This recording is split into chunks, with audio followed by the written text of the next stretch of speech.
Urogynecologist with Paris Community Hospital joining us today. Good to have you, Dr. Menchaca. Yes, good afternoon, and thank you for inviting me. It's a pleasure meeting both of you. I'm glad you're here because you are one of the only doctors that does these kinds of treatments here in Central Illinois, right? You are the only one. I'm the only one with a fellowship behind me, part of my training, and I do the larger defects that most general OB-GYNs don't do, or most general urologists don't do.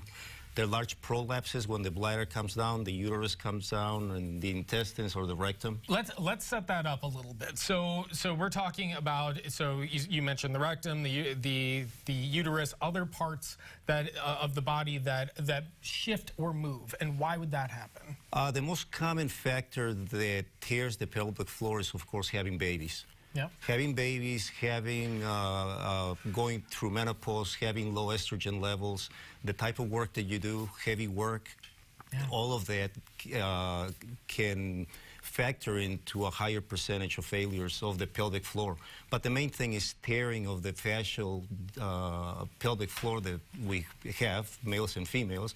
But of course, moms have babies and they tear the pelvic floor.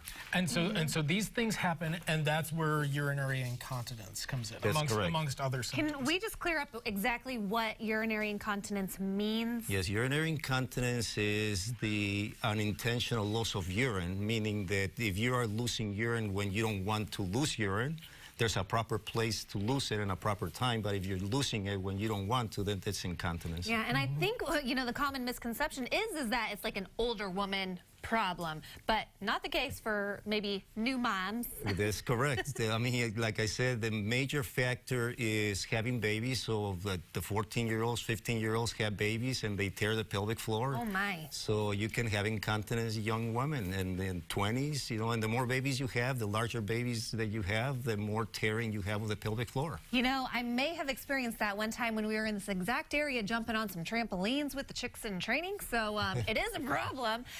And usually you think people can just do certain exercises to fix the problem, but you actually have procedures that can help people. There are minor procedures that you can use. There's also something called a pessary that you can use, but it's only a temporary thing. I usually deal with larger problems. Of course, definitely I can treat minor problems, minor issues with non-invasive ways, and there's new procedures using lasers and heating the fascia, much so like what they do in the face to rejuvenate the face. You can have vaginal rejuvenation of the vagina.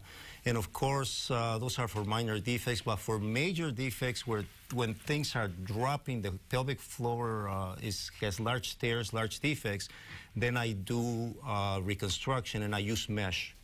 And from my understanding from talking to different companies, I'm the only doctor using mesh in the whole middle of the state in western Indiana. No kidding. So why would a woman who is experiencing this, obviously there's a security issue in your own personal, you know, day-to-day, and you want to make sure that you feel secure in your body and that you aren't going to lose control. But are there other health reasons that a woman might want to consider this kind of surgery? Well, just think of some, if you have constant wetness, and especially with urine, you're going to have rashes, you're going to have to wear pads constantly, you're going to have to bother with the odor of the urine. So it becomes a problem, it becomes an issue with social events that you may want to do. You may stop running, exercising, and it involves a lot of your life. Yeah, and so your procedures seek to kind of rebuild or support the pelvic floor. Correct. And that's through vaginal rejuvenation. You mentioned was one of the processes, right? Correct. Yes. Okay. What else do you do? Well, there's different types of.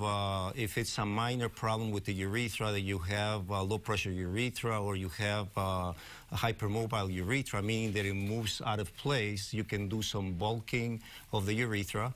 You can use a sling, which is the most common way that we control incontinence. If you have larger defects, then you can use mesh, which is what we use. You put all the organs back where they should be, and on top of that you put mesh so that it keeps the organ from coming down again. And he's the only doctor that does that here in Central Illinois, which is pretty amazing to even hear about. Definitely something you shouldn't be afraid to have a conversation about if it's a problem that you're facing. So thank you so much for coming in and sharing that information. I appreciate it, and if anybody has any questions, you know where I'm at, and you can call us at the number on the screen. Very yes. good. And we'll share that on CILiving.tv. Thank you so much. Thank you, Dr. Menchaca. Thank you. Okay, time for today's CI Giving, sponsored by